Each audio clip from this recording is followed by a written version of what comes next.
सपना झूठ बोलना बिल्कुल नहीं चाहती थी। वह झूठ बोलना सीखी ही नहीं थी, लेकिन अपनी छुपी हुई ख्वाहिश जो पूरा करने का मौका मिला था तो वह खुद को रोक नहीं पा रही थी। वह सोचने लगी कि आराध्या कितनी अच्छी है, मुझे आराध्या के लिए कोई कार्ड बनाना चाहिए। मुझे तो मैं उसके लिए गिफ्ट दूँ।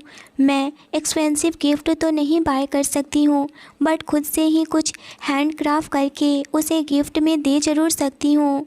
यह सोचकर वह नींद से उठी और उसी रात सपना ने आराध्या के लिए एक बहुत ही खूबसूरत सा कार्ड बनाया और उसके सेंटर में उसने आराध्या बेस्ट फ्रेंड सपना लिखा और वह अपने तकिए के नीचे रखी और आराम से नींद के वादियों में खो गई। वहीं इटली में एक लड़की हॉल में बैठी न्यूज़ देख रही थी, जिसमें निशांत को best youngest businessman of the year का अवार्ड मिल रहा था। तभी उस लड़की की एक दोस्त आई और बोली, देखो निशांत कितना हैंडसम लग रहा है यार। वह लड़की बोली, अबे यार निशांत और तुम स्कूल में नहीं हो, वह कई साल पुरानी बात हो गई है। इस निशांत का भूत अपने दिमाग से उतार दो, इसी में भलाई है। उस लड़की का नाम सुनैना था। सुनैना की दोस्त रागिनी कहने लगी, यह बहुत साल पुरानी बात हो गई है, इस बात को भूल जाओ, अपने सर से उतार दो इसे, कहीं ऐसा ना हो कि तुम्हारा दिल टूट जाए। यह सुनकर के सुनैना बोली, यार रागिनी प्लीज़ ऐसी बात मत करो। अगर निशांत की ज़िंदगी में कोई लड़की होती तो अब तक न्यूज़ वगैरह में यह सब खबर भी मिल जाती। उसके इंटरव्यू में उसने खुद कहा था कि वह अभी सिंगल है। शायद उसे किसी ऐसे का इंतज़ार है जो उसकी ज़िंदगी को कलरफुल बना सके। और तुम्हें पता है कि वह कलरफुल लाइफ कौन बना सकता है, क्योंकि वह तो बेस्ट हर अकड़ू है। यह बात सुनकर के रागिनी बोली, तेरे निशांत में ऐसा क्या है जो बाकी किसी में नहीं है? इतने सालों से उसी के गुणगान गाए जा रही है। उसने तो तुझे एक बार भी बात करने की भी कोशिश तक नहीं की।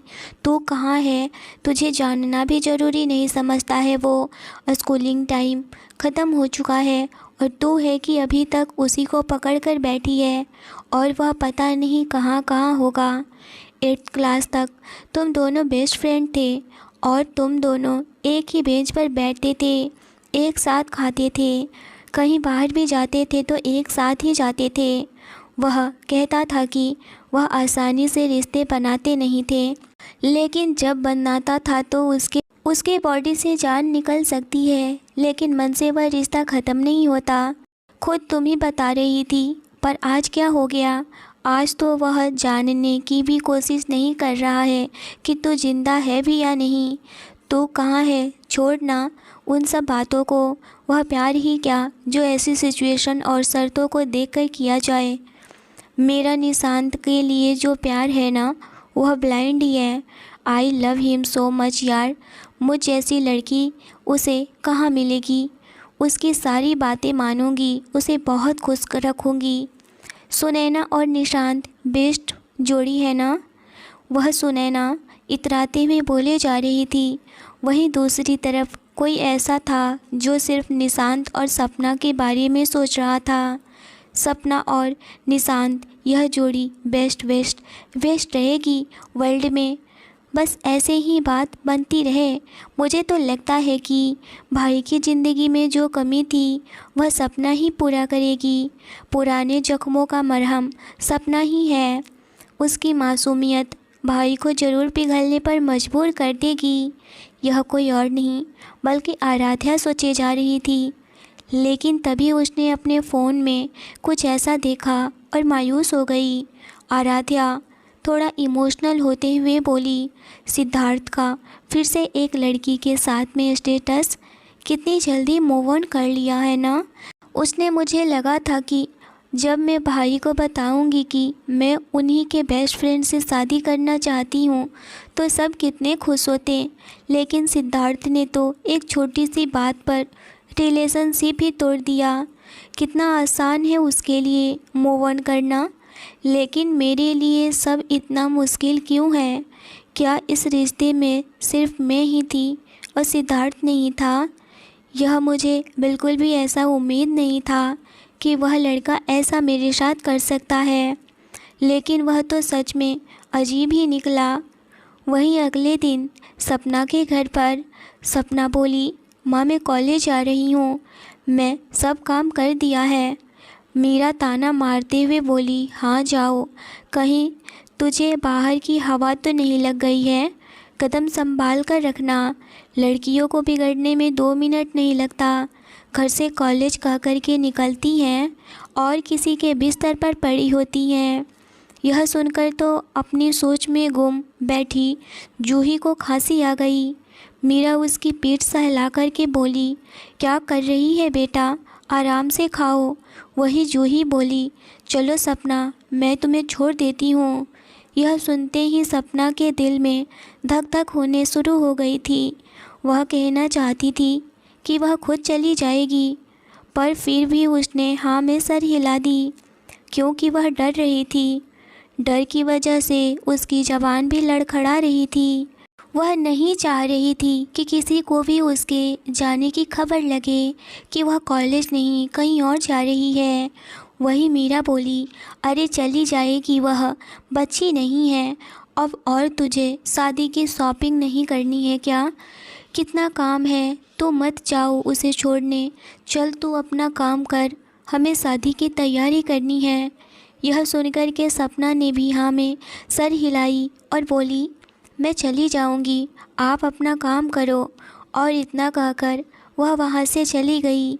वह बाहर आ रही थी कि तभी उसके पास में ही कार आ गई और आराध्या ने शीशा डाउन करते हुए एक्साइटेड में उसे अंदर आने के लिए कहा, तो सपना ने इधर उधर देखने लगी और डरते हुए कार के अंदर जल्दी से बैठ गई। सपना दिल पर हाथ रखते हुए बहुत ज़्यादा ही खुद को संभाल रही थी।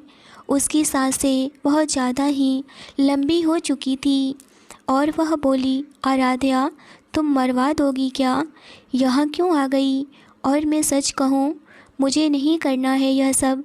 मैं झूठ नहीं बोल सकती हूँ अपने घर वालों से।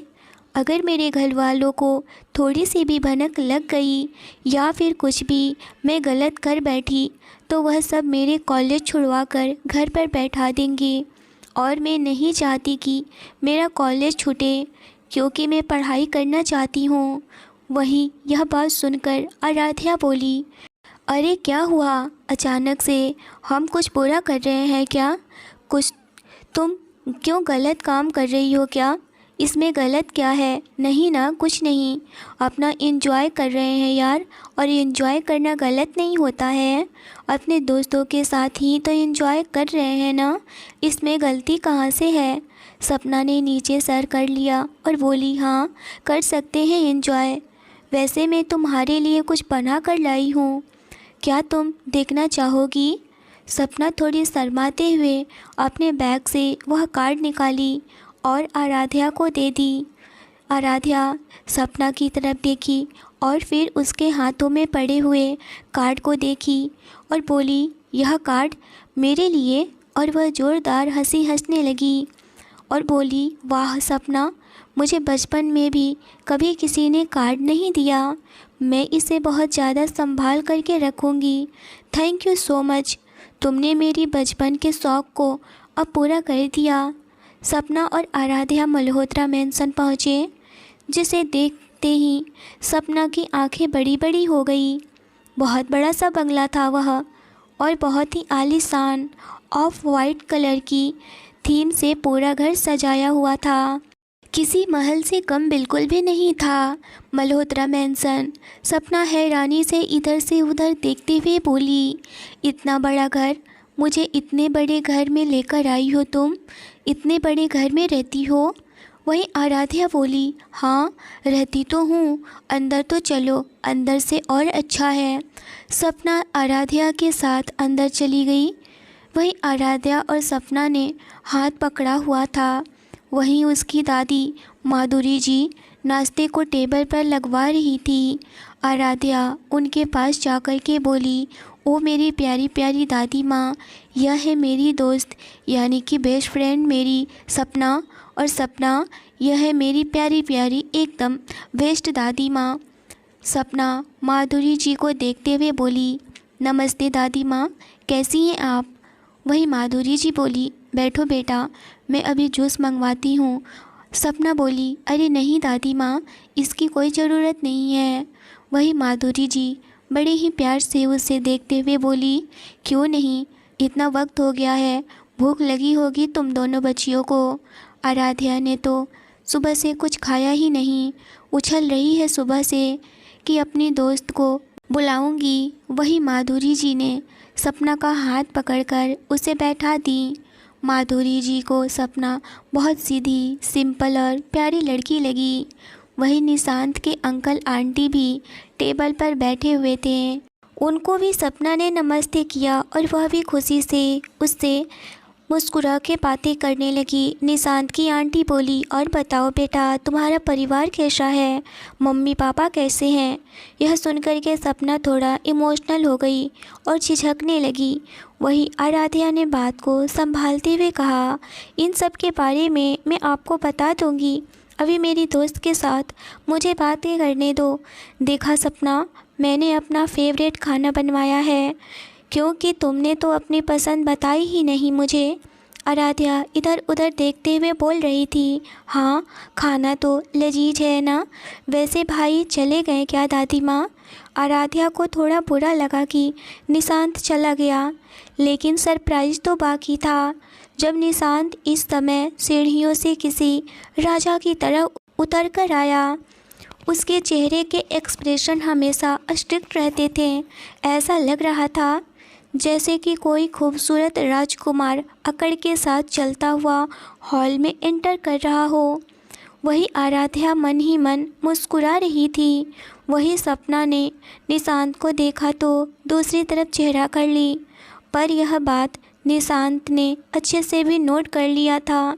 वह अपने मन में सोचने लगा, हद है यार, अजब लड़की है, मुझे देखकर इसको क्या हो जाता है, मुंह बना लेती है। वही माधुरी जी ताना मार कर के बोली, अरे आज तो हमारे साथ बैठकर खाना खाएगा, हमारे ऊपर इतना एहसान करेगा तू? अपनी दादी माँ की बात को सुनकर के निशांत बैठते हुए बोला, प्लीज़ दादी माँ, वैसे आप यह सब नहीं खाने वाली हो ना? आई होप अपनी डाइट फॉलो कर रही हो, तो मुझे ही यह सब कुछ खाना ख़त्म करना पड़ेगा, इसीलिए मैं आज आपके साथ बैठ गया खाने के लिए। यह सुनकर के माधुरी जी ने मुंह सिकोड़ा और वहीं आराध्या बोली, वैसे भाई आपने बताया नहीं, आज आपको हमारे साथ ब्रेकफास्ट करने का टाइम कैसे मिल गया? मैं तो हैरान हूँ, आज से पहले तो आपको टाइम ही नहीं मिलता। आप तो बहुत जल्दी भाग जाते हैं ऑफिस के लिए, पर आज क्यों रुक गए? हाँ। वही निशांत फ्रस्ट्रेट होकर के आराध्या को घूरते हुए बोला, टाइम मिल गया इसीलिए बैठ गया हूँ, चला जाऊँ क्या? वही आराध्या बोली, अरे भाई, मैंने ये कब कहा कि आप चले जाओ, मैं तो बस ऐसे ही मजाक कर रही थी। माधुरी जी बोली, अरे तुम सर्व कर रहे हो जॉन खाना, क्या टुकुर टुकुर देखते हो? माधुरी जी ने सर्वेंट से कहा तो सभी सर्वेंट ने खाना सर्व किया। वही आराध्या अपने भाई को बोली, खाते वक्त तो फ़ोन दूर रखा कीजिए ना भाई, इतनी मुश्किल से तो हमारे साथ आज खाने के लिए बैठे हुए हैं, तो आप बात तो करिए हमसे, और अगर फ़ोन पर लगना ही है तो आप यहाँ पर आए ही क्यों? इतना सुनकर निशांत और भी ज़्यादा उसे घूरने लगा, पर कुछ बोला नहीं। वही निशांत यह दिखाने की भी कोशिश कर रहा था कि उसे सपना में कोई इंटरेस्ट नहीं है और उसने एक भी बार सपना को नहीं देखा था, लेकिन यह भी उसकी कला थी कि सपना को ना देखते हुए भी उसका ध्यान सपना पर ही था और वह अच्छे से देख पा रहा था कि सपना क्या कर रही है। वही सपना कहीं, छोड़ो आराध्या, इनसे कुछ कहने का कोई मतलब ही नहीं है, वरना फिर गुस्सा हो जाएंगे और तुम्हें डांटेंगे, अकड़ू कहीं के। यह सुनना था कि माधुरी जी तो हैरान रह गई, वहीं सारे सर्वेंट भी हैरान थे और अंकल आंटी खैर मना रहे थे कि निशांत सपना के साथ बुरा बर्ताव ना करे, क्योंकि सपना ने सबके सामने उसे उल्टा बोला था। मगर वह तो इस तरह से बातें कई बार उसके साथ कर चुकी थी, इसीलिए उसके लिए कुछ नया नहीं था। मगर बाकी सब घर वालों के लिए तो सपना की बातें निशांत के लिए नया था। वही निशांत ने अपना फ़ोन साइड में रख दिया और एक्सप्रेशन लेस होकर ब्रेकफास्ट करने लगा। आराध्या ने सोचा कि थोड़े अपने भाई के मज़े ले, इसीलिए सपना से बोली, वैसे सपना, तुम्हारी शादी का कोई प्लान तो नहीं है ना? मतलब कि आई मीन्स कोई लड़का, बॉयफ्रेंड, इंगेजमेंट वगैरह। यह सुनकर के सपना बोली, अरे, इससे पहले कि सपना इसका जवाब दे पाती कि आराध्या ने उसके बात को वहीं ख़त्म करते हुए कहा, अच्छा छोड़ो इन सब के बारे में, हम रूम में बात करेंगे अच्छे से। अपना ब्रेकफास्ट ख़त्म कर लो, उसके बाद हम लोग ढेर सारी बातें करेंगे, ओके? यह सुनकर के निशांत का खून खौल उठा और वह सोचने लगा, सपना का अरे के बाद क्या मतलब? कहीं अरे के बाद सपना यह तो नहीं कहना चाहती कि अरे उसका एक बॉयफ्रेंड है, या अरे उसने बताया तो था कि उसकी इंगेजमेंट हो चुकी है। यह भी तो हो सकता है कि कहना चाहती हो कि अरे ऐसा कुछ भी नहीं है। इस वक्त निशांत के दिमाग में सिर्फ़ और सिर्फ सपना की बातें चल रही थी और वह सोचे जा रहा था कि आखिर सपना क्या कहना चाहती है। सपना अरे शब्द के बाद क्या कहने वाली थी, मगर उसे बिल्कुल भी समझ में नहीं आ रहा था कि यह सब क्या ही हो सकता है। सारी संभावनाओं को अंदर ही अंदर वह सोचने लगा था पूरी तरह से, लेकिन फिर भी निष्कर्ष कुछ नहीं निकला और अचानक गुस्से से सपना को घूरते हुए खाने की टेबल से उठ कर के वहाँ से जाने लगा और दरवाजे तक पहुंचकर खुद से बोला, what the hell is happiness with me? क्या कर रही है यह लड़की मेरे साथ? मैंने नहीं सोचा है इसके बारे में, यह तो मुझे पूरी तरह से पागल कर देगी। आज तक मैं किसी भी लड़की के लिए इतना परेशान और सीरियस जैसा नहीं रहता था, और सामने से कोई लड़की मेरे से कुछ भी बातें करना चाहती तभी भी मैं नहीं करता, या फिर उसकी बातों को मैं केयर ही नहीं करता। लेकिन पता नहीं इस लड़की में ऐसा क्या है जो इसके एक शब्द के लिए मैं परेशान हो रहा हूँ। मैं ऐसा तो नहीं था, मैं ऐसा क्यों बन गया हूँ? वही निशांत गेट पर खड़े होकर पीछे पलटकर देखता है कि सपना हल्की मुस्कुराहट से सबसे बात कर रही थी, खाना खा रही थी। काफ़ी देर तक वह सपना को देखता रहा। निशांत गुस्से से बोला, यार what the hell is this girl? मुझे बिल्कुल समझ नहीं आ रहा है इस लड़की का कि मैं क्या करूं। सच में यह लड़की बहुत ज़्यादा ही इरिटेटिंग है, या फिर मैं कुछ ज़्यादा ही इस लड़की के बारे में सोच रहा हूँ। मुझे इस वक्त कुछ भी समझ में नहीं आ रहा है। आखिर यह लड़की मेरे दिमाग के साथ क्यों खेल रही है, या फिर मैं कुछ ज़्यादा ही सोच रहा हूँ। सच में बहुत ज़्यादा ही ओवर स्मार्ट बन रही है यह लड़की। पर मुझे क्या, मैं फ़र्स्ट चॉइस तो खुद के लिए, मुझे खुद की फीलिंग्स, खुद के प्यार फर्स्ट इम्पॉर्टेंट है मेरे लिए। वही निशांत गुस्से से घर के बाहर गया तो सर्वेंट जो कि आटे का बोरा लेकर के आ रहा था वह उससे टकरा गया। बनवारी काका निशांत को इग्नोर करके आटे की चिंता में लग गए थे और बोले, अरे साहब, मेरा आटा ख़राब हो गया। क्या सर, आप देखकर चलते नहीं, मेरा नुकसान हो गया ना? वही Nishant without expression, what the hell Banwari काका, इसके पैसे आप अपनी जेब से भर रहे थे क्या? बनवारी काका बोले, देखिए सर, पैसे तो आपके ही थे, लेकिन इमोशन मेरे जुड़े थे, मेरे इमोशंस खर्चे में। और देखिए, मुझ पर गुस्सा मत कीजिए, वरना मैं माँ जी से शिकायत कर दूँगा। आपको पता है ना, मैं उनके मायके से हूँ, बचपन से ही उनके साथ रह रहा हूँ। मुझे अगर किसी ने कुछ कहा तो वह उसे छोड़ेंगी नहीं। निशांत ने बनवारी काका को घूरा तो वह इधर उधर देखने लगे और अपने आटे की बोरी उठाने लगे। वही निशांत जाते हुए गुस्से से खुद से ही बातें करने लगा। ऑलरेडी लेट हो गया था और यह चेंज करके आना होगा मुझे, उसके बाद ही मैं ऑफिस जा सकता हूँ। निशांत चेंज करने अपने रूम में चला गया। इस वक्त उसे जल्दी थी तो वह सपना के बारे में भूल चुका था पूरी तरह से कि वह भी इस घर में आई हुई है। वहीं दूसरी तरफ सपना और आराध्या दादी माँ के कमरे में गप्पे लड़ा रहे थे। उसके बाद आराध्या ने सपना से बोली, तुम मेरे कमरे में जाओ, वहीं तो मैं सरप्राइज़ मिलेगा। ऊपर से जो राइट वाला है वह मेरा कमरा है, तुम्हें आसानी से सरप्राइज़ उसमें मिल जाएगा, नहीं तो तुम किसी से पूछ भी लेना। वहीं सपना जिद करते हुए बोली, यह क्या बात हुई आराध्या, मैं तुम्हारे साथ ही चलती हूँ ना, ऐसे अकेले जाना अच्छा नहीं लगता है मुझे। वहीं आराध्या उसे मनाते हुए बोली, अरे यार, यह भी तुम अपना घर ही समझो, इसमें डर किस बात का, तुम्हारे लिए रुकी हूँ, जाओ लेकर आओ ना, और यही टास्क है तुम्हारे लिए, अब जाओ ना, जल्दी करो जल्दी करो। सपना सोच में पड़ गई थी कि वह कैसे जाए, उसके लिए यह घर नया था, यह जगह नहीं थी। वह बहुत ज़्यादा घबरा रही थी जाने में, मगर फिर भी हिम्मत करके वह आगे बढ़ने लगी। वहीं आराध्या ने सपना को धक्का दी तो सपना वहाँ से चली गई।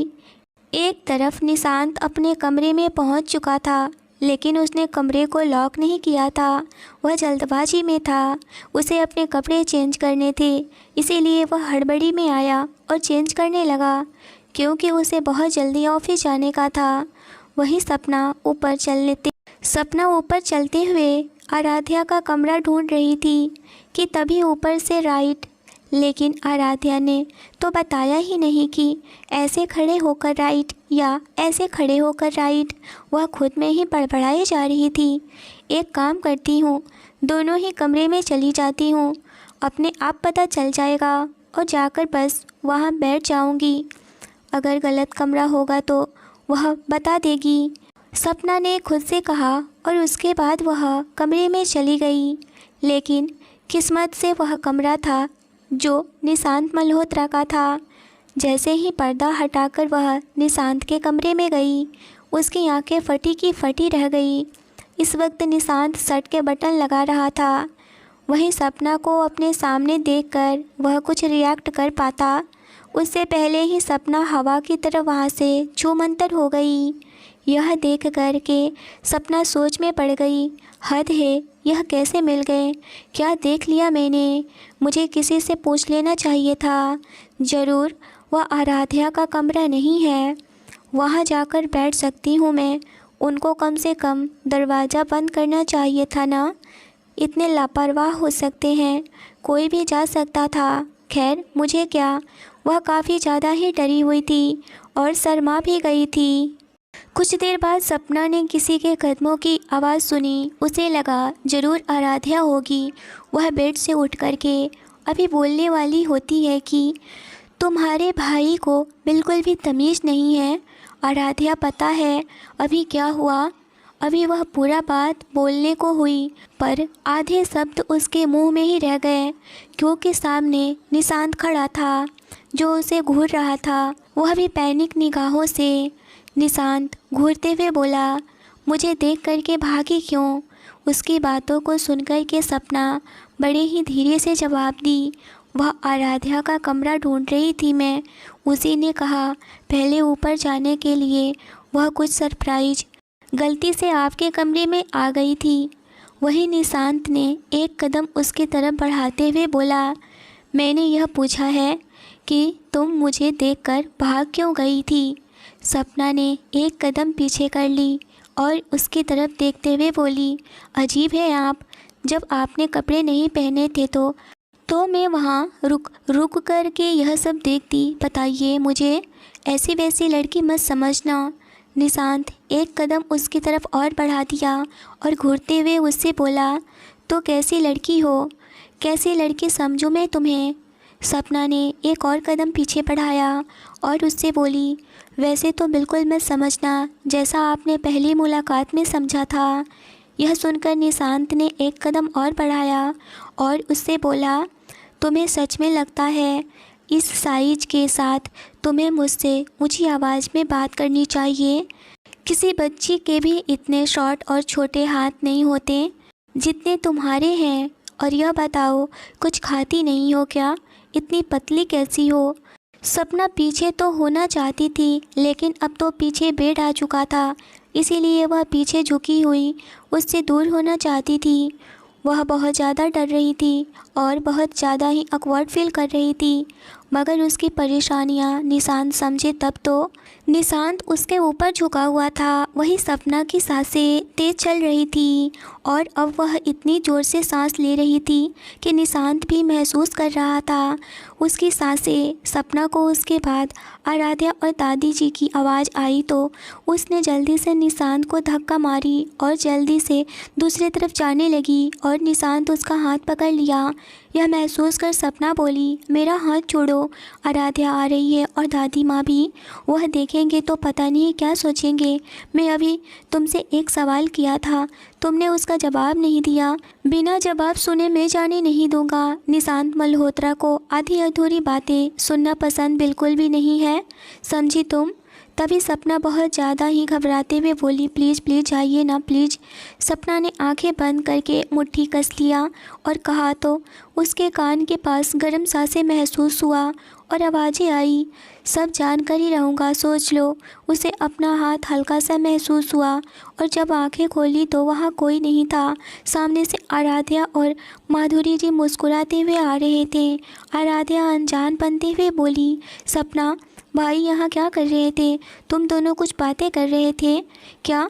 यह सुनकर के सपना हड़बड़ाते हुए बोली, अरे नहीं, वह मुझे तुम्हारा कमरा नहीं मिल रहा था तो उन्होंने बताया यह कमरा है, फिर वह चले गए। देख रही हैं दादी माँ, किसी से ठीक से बात तक नहीं करने वाले भाई आज सपना को कमरा दिखा रहे हैं। वैसे सपना, तुमने भाई का कमरा देखा ना, कैसा लगा तुम्हें? लगता है तुम्हारा उस कमरे से कोई रिश्ता जुड़ने वाला है। यह सुनकर सपना हैरान निगाहों से आराध्या की तरफ देखने लगी। क्या निशांत को सपना से प्यार हो गया है? आराध्या और सपना की फ्रेंडशिप बहुत ज़्यादा ही अच्छी है। अब आगे आराध्या क्या करेगी अपने भाई और सपना को मिलने के लिए? स्टोरी अच्छी लगी हो तो लाइक करिए। चैनल पर पहली बार आए हैं तो चैनल को ज़रूर सब्सक्राइब करिए। स्टोरी कैसी लगी मुझे कमेंट बॉक्स में ज़रूर बताइए। मिलते हैं एक इंटरेस्टिंग एपिसोड के साथ। Thanks for watching.